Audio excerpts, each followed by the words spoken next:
E eu imagino que muitos casamentos estão acabando porque as pessoas acham que o casamento não dá trabalho, Sim. né? É um negócio ali, o casamento vai ser uma continuação da minha festa de casamento. Vai ser sempre gostosinho, vai ser sempre maravilhoso. E não é. Eu tava ouvindo o Muzi hoje na hora do almoço, e ele tava falando sobre dieta, né? E com a dieta é a mesma coisa. Você tem que ter. São atos conscientes e constantes. Quando você deixar de fazer aquele negócio ali, Acabou. alguma coisa vai desalinhar. E é o casamento, não é? Sim, Exatamente. e tem uma coisa muito engraçada que a gente tá escutando muito, né, agora com o projeto, que as pessoas falam, mas meu marido começa a fazer isso. Pô, mas você tá casado há 2 anos e você tá reclamando de uma coisa. Vocês não namoraram, não? Vocês namoraram pouco? Ou você não viu isso? Você estava apaixonado? Estava cego? O que aconteceu? E aí começa a reclamar da mesma coisa há 5 anos e não quer ressignificar aquilo. E aí quer achar um culpado, né? Porque ele não faz isso, porque ele não pega a toalha. Pô, mas vai ficar 10 anos falando da toalha. Ou não sei o que a gente fala, né? O namoro foi feito pra dar errado. Não é pra dar certo o namoro. Porque se der certo o namoro, você vai casar. Ok, deu tudo certo. E aí chega na hora do casamento, você quer mudar coisas que você já sabia que tinha. Por que isso? Você já sabia que a pessoa era daquele jeito. Já.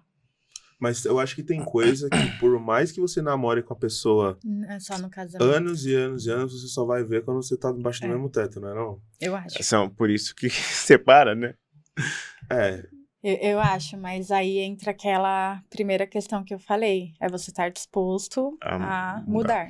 Mas naquela linha que você falou, no caso das conversas, né?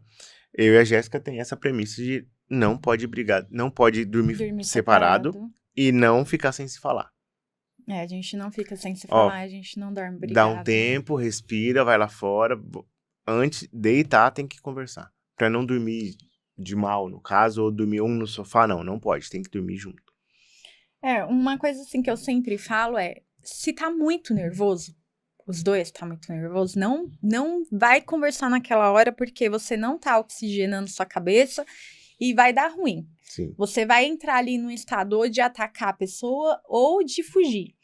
E ali, geralmente, quando tá os dois brigando, o que tá acontecendo ali? Tá em ataque. Então, ataca, eu me defendo. Eu te ataco e aqui fica aquela briga, porque, de novo, nós somos seres humanos. Então, se você me atacar, o que eu vou fazer? Eu vou me defender. E numa briga é isso. Porque você fez isso, isso, isso. Mas você também não muda. E isso daqui não leva em lugar nenhum. Geralmente a mulher vai lembrar coisas de 10 anos atrás. É que você fez isso. Mas foi quando a gente casou. Mas Isso é fez. uma memória Você puxa um potente, histórico, né? Mas Extremamente potente. Mas o que isso tem a ver com agora? Não, mas você fez isso aquela vez lá, eu lembro. Falei, meu Deus, aí já era, aí você perdeu. Então, nesse momento, o que vocês têm que fazer? Dar um tempo para esfriar a cabeça. Mas não é dar um tempo de 1 dia, 2 dias, não. Dá um tempo só para abaixar ali a poeira, depois os dois sentam e conversam sobre aquele assunto que é a famosa conversa difícil. Não estamos conseguindo conversar? Tá impossível porque a gente começa a conversar e os dois começam a falar junto e ninguém quer deixar falar? O tempo. Coloca tempo. Pega o celular, fala, você vai ter 10 minutos e eu vou ter 10 minutos. Mas nesses 10 minutos, escuta ativamente o outro.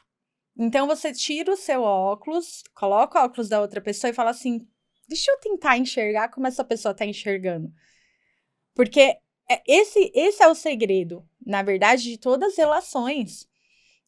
Não só do casamento. Esse é o segredo para você se dar bem na sua relação, no seu trabalho, com seus amigos, com seus sócios. É você tentar enxergar com o olhar do outro, ter empatia, se colocar no lugar do outro. Então, assim, essa pessoa pensa assim, mas ela nasceu em outro lugar, ela teve outra criação, ela teve totalmente uma vida diferente de mim.